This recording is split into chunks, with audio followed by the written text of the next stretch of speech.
Hey guys, if you're listening to this on our YouTube channel or our SoundCloud account, I want to let you know that this is actually about a week late. We actually recorded this the previous Sunday and we released it today because we wanted to wait until it was public on the Crunchyroll, Rooster Teeth, and YouTube pages for the official sources.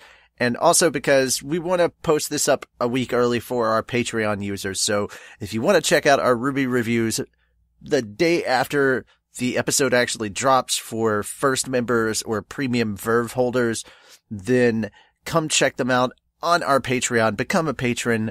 Fairy Tale Podcast on Patreon, or just simply patreon.com/fairytalepodcast. On with the review.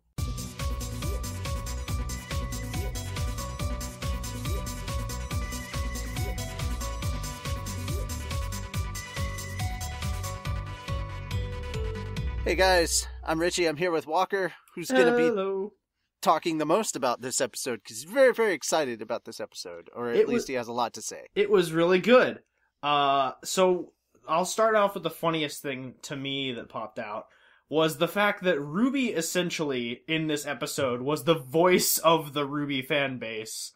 Because, like, she goes up to Asuka and she's like, I've got a few questions. And he's like, okay, shoot. And she's like, so, if you know, Cinder's the Fall Maiden and it corresponds to the Relican Beacon, how come they haven't had the Relican Beacon yet? And he's like, I'm surprised you're the first person to ask this. I'm like, I am also surprised you're the first person to ask this. Very, very, very true on that statement. I'm like, oh, well, that's a thing. Yeah. Way to go, RWBY, for asking the obvious questions we've all been thinking. So, and then, like, right after that, like, she says, you know, I have, one more question, and then he just goes, no, my cane is not a relic, and she's immediately like, I have no more questions. I'm like... That is the entire fandom in a nutshell right there, with those particular ones relating to Osmond. Is your cane a relic? No. Okay, then, we have no more questions.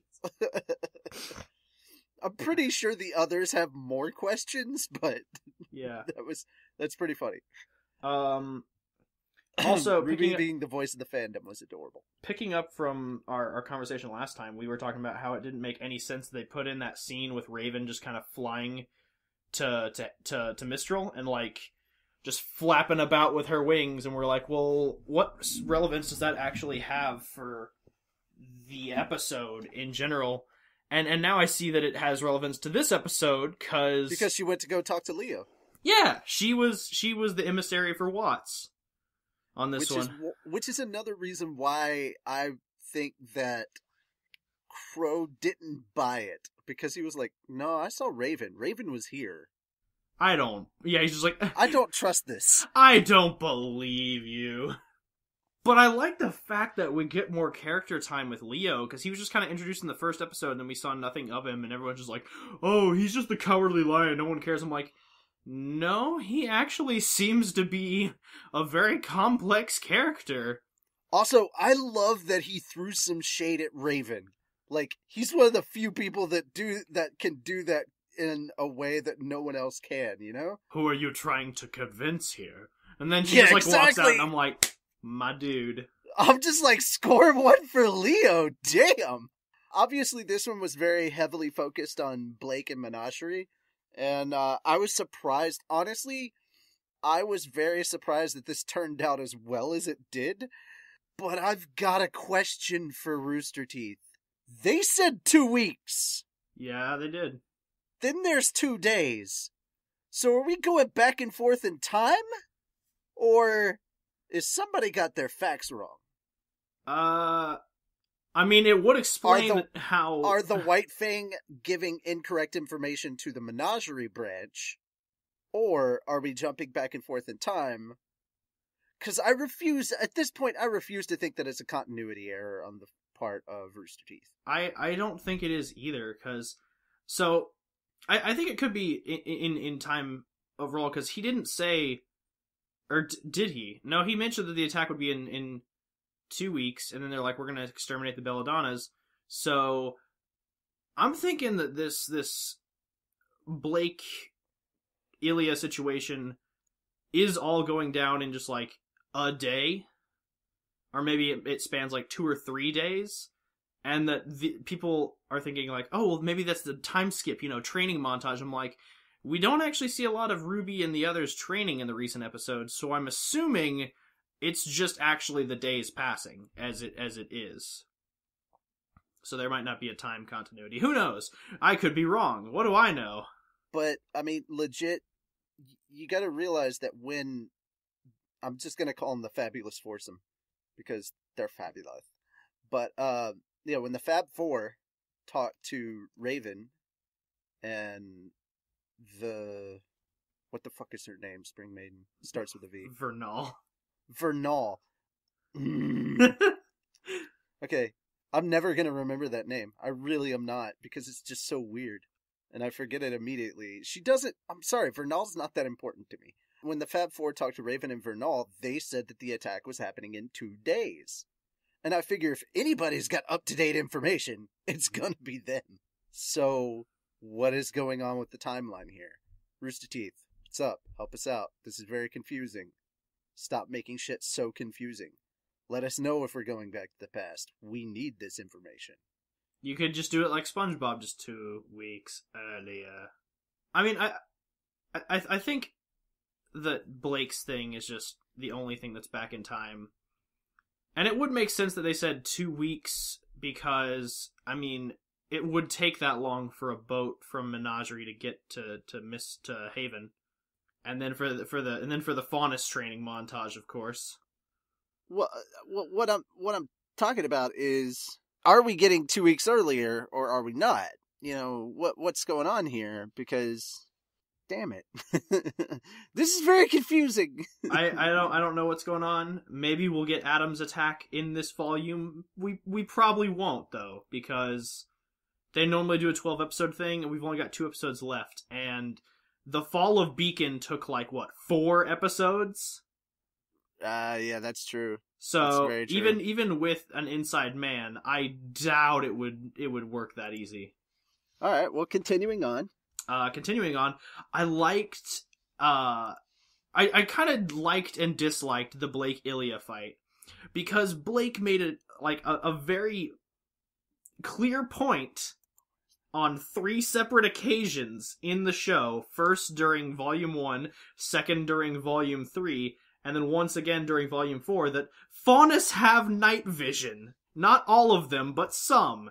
So it strikes me as odd that a cat does not have night vision.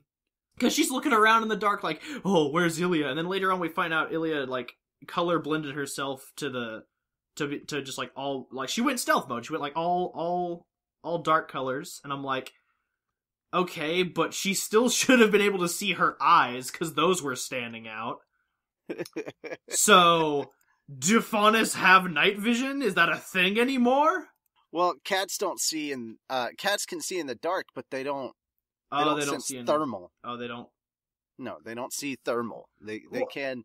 They have good night vision, but that doesn't mean. I don't think they can. I'm not talking about thermal. I'm because chameleons are cold blooded, so I feel like that would somewhat translate to her stealth abilities. But no, I'm saying Ilya's eyes reflect light. Why would Blake not be able to see that? Was she wearing the mask at the time? No, she had him off. Okay, well, I don't know. More continuity shit that we'll have to worry about later. More continuity. Get on your shit. Get your shit together, Rooster Teeth, for pointing out your continuity errors. And we're not even hardcore RWBY watchers, man. There's some real hardcore people that are pointing out your continuity mistakes. I swear to God, if my comment shows up on an episode of Cinema Sins, I'm gonna die. I'm gonna feel really sad because I don't like Cinema Sins. Really? I think they're very funny. I think they're funny too, but at the same time, I with content I like a quantified amount of negativity that just comes with the fandom on its own. I don't like to search out.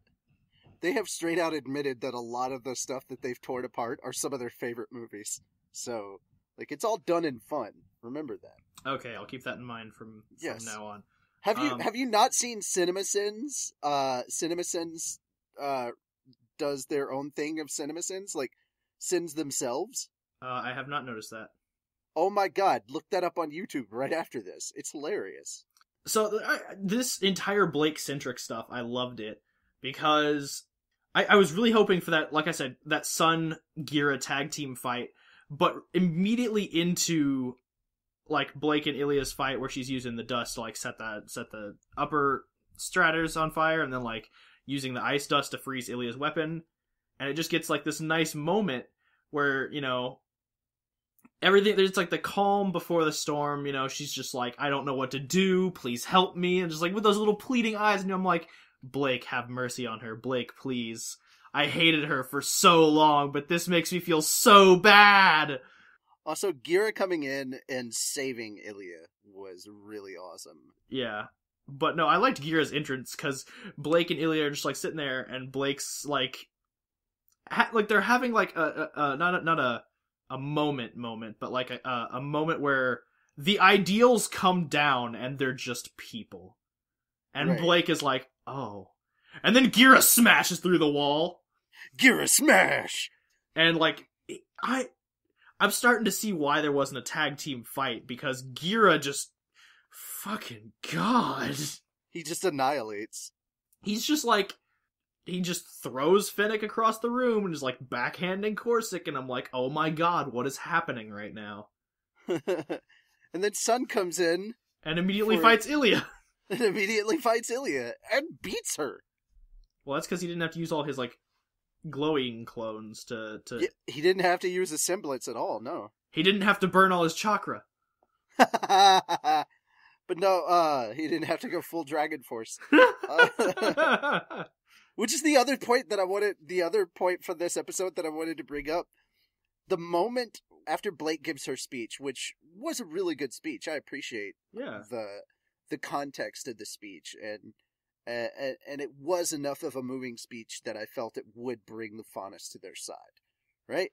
So we do that, we get that part, but then, you know, the part where Ilya steps up beside her, and then Sun's beside her, and he goes, "You stabbed me," and she's like, like she doesn't really know how to apologize, and so he pinches her, and she goes, "Ow!" And I go, all I could hear, even though I know that's Sun and Ilya, all I can hear is Sting picking on Lucy. God, look, we're the Fairy Tale podcast. If there's two Fairy Tale voice actors going back and forth off of each other, I'm gonna bring it up. So to me, it was Sting picking on Lucy.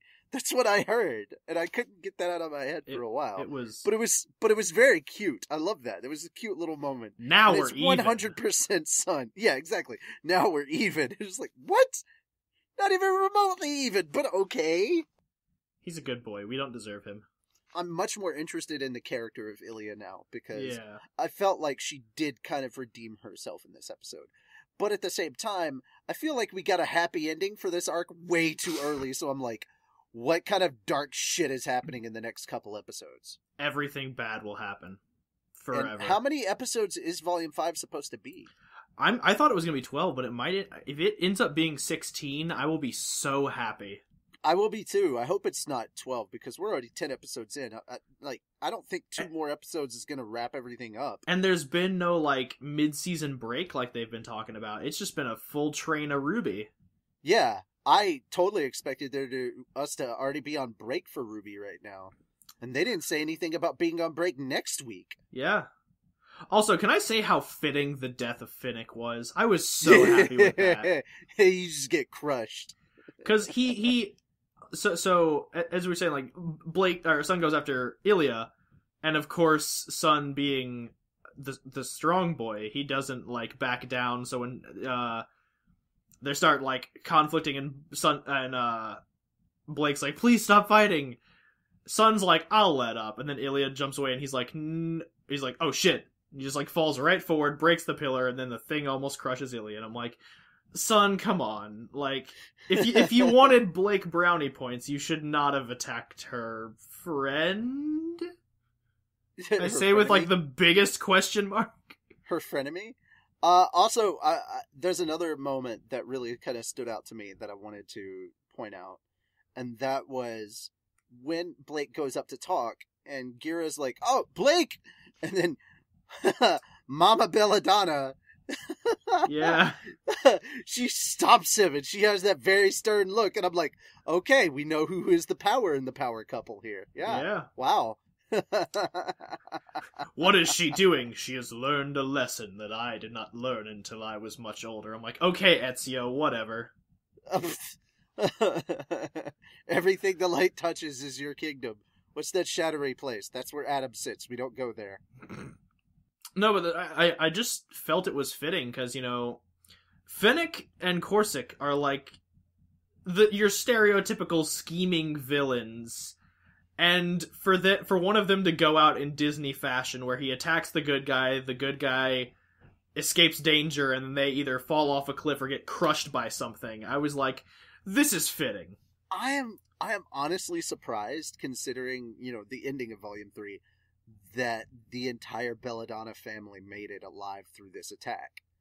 So I'm even more worried about what's going to happen in Haven. Gira will be fine. That's all that matters. Will be fine. Also, now that we know that they're coming, if it is like a difference in time, like everything that's happening on Menagerie is in the past, and they're actually going to be there at the same time, you've got a good amount of Faunus that are going to be able to help protect the relic as well. Assuming that the Kingdom Guard is able to distinguish White Fang from... Oh, I'm pretty sure they will be able to, because regular Faunus and the White Fang are going to be all dressed up. True that. But my favorite moment from this episode... I just really want Blake to kill Adam. Or Yang. We could have Bumblebee taking Adam down. No, it has to be Yang. No, Bumblebee. I think it should be both of them, because Adam has caused both... Like, honestly, Adam has caused Blake more pain than Yang. We've only seen... The thing is, we've only seen the one that happened to Yang specifically, and we've just been hearing about it from Blake. But you've got to realize that this is a lifetime of shit for Blake, almost, with Adam. I'm just waiting for Yang to walk up to him and be like, hey, so, last time you took my arm, so, I'll give you one for free, and then just slams him with the robot arm. Hey, keep taking limbs. They just make me stronger. I liked the whole, like, and I noticed this in the animation, and this could be just me reading too into RWBY, because, you know, I do that a lot, apparently. Very true. But Gira's fight with Corsic, where they're, like, trading blows, reminded me a lot of All Might's fight with, Nomo in Boku no Hero. With the Nomu? Yeah. In Boku no Hero, which... I wouldn't be surprised. I wouldn't be surprised by that at all, because Miles is on the Rooster Teeth anime show a lot. Yeah, fan service. Fan service. And they're huge fans of Boku no Hero. Yeah, they are huge fans of Boku no Hero Academia. Not to be confused with Boku no Pico, which is a completely different thing. It's a completely different, completely horrible thing. Yeah, we'll go with that. Horrible's an accurate statement. I guess that's all my talking points, except for the fact that we glazed over Leo throwing shade on Raven, but he really lets her have it, like, in a very passive-aggressive way that only really Leo could do. I had a bit of pride in Leo when he said that. I was like, okay, yeah, okay. Yeah, he's like, I joined them because I'm afraid of what I might lose, and, Ozpin will never forgive me, and I wouldn't ask him to, and I'm like, oh, stop hurting me! Also, at the same time, do they know that Ozpin cannot die? I think... I'm sitting here going, okay, they're afraid of Salem because, in their minds, Salem can't be stopped? What about Oz? As soon as you find out that he reincarnates, like, anytime he dies, he immediately goes to a like-minded soul and reincarnates himself? Like, I'd be afraid of that! I'd be very afraid of that. I guess with them, it's not as big of a threat, because they know that Oz is kind of a softie. As we saw in this episode. How many of them... I'm curious how many of them have actually fought Oz. Like... God, that's gonna be the thing that I hope happens. Like, it's gonna get to the point where it looks like RWBY and the crew are gonna get, along with Crow, are about to get their asses beat, and then Oz shows up and just wrecks shit. Like, Oscar steps in, they're like, who's this little brat? Oh my god! I kind of really want Oscar to meet up with, Hazel. Hazel, yeah. Because I feel like Oscar, or rather Osmond and Hazel would have an interesting conversation. I would just like it to be Watts that meets him first, because it's just like, who's this brat? And then he just like lunges with the cane, Watts goes through a building, and we're like, oh, that was so satisfying. Right? Even though Watts is my favorite of the four major, I guess you would say, disciples of Salem. Yeah. Yeah, he's my favorite of those four. All right. Second favorite is automatically Tyrion. My least favorite, of course, is Cinder, just because that girl, she thinks way too highly of herself. Well, to be fair, she does have 2 doting fangirls. You heard me! I wouldn't necessarily say that Mercury is a fangirl. Maybe a fanboy. He heard me. He heard me. He knows. That's going to wrap up this RWBY review for episode 10. We hope you enjoyed it. And for those of you checking this out on Patreon, make sure to go over and check out my review for the pet girl of Sakura Hall that I just put up on our Patreon. It's also already up on our SoundCloud and our YouTube channels. So by the time that you hear this review on either of those 2 channels, you've most likely caught my short 7-minute review of that. Now, that was a non-spoiler review. Again, I'll be doing an actual spoiler review later.